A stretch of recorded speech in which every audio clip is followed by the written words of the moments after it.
Okay, so we went over headlock, proper headlock, pulling them in, getting them in there. The next part we're going to make is basically for the opponent. So if you are the person that is going to be in the headlock, if you're taking the headlock, this is the way you're going to go into it. So you're feeding into it, you're selling into the headlock.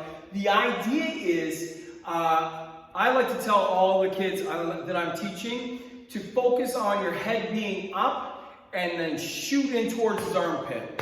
That's basically, it sounds simple enough, but how many people you'll see sell and turn their heads like this, like where their heads are down, they can't really see. Another thing is too, vision. If you're looking at the floor or the mat, your eyes should always be on that opponent. Terry Taylor, I thank you forever for telling me never take your eyes off an opponent. Don't ask him about it, it's an embarrassing story. So what we want to do is when a guy is feeding to the headlock, so say Ethan is selling, say Ethan is in the sell position, maybe I hit him or something, or he missed, he hit the corner, something like that. Now as Ethan walks around and he sells into me, what he's going to do is sell high. His head's going to be up high and it's going to feed into my armpit. So the idea is, if I can, without like jabbing his eyes or getting on him, as he comes up and he sells, I'm going to try to grab that chin, or at least have that guide there that he's going to go in the right spot. But the idea is he's going to focus on coming into the armpit.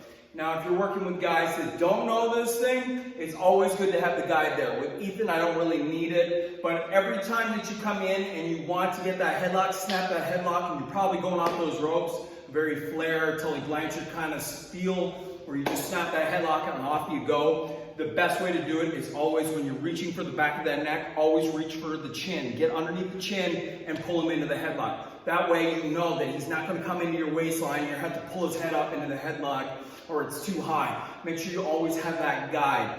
It'll help immensely. It will keep that fumbling of the brain away.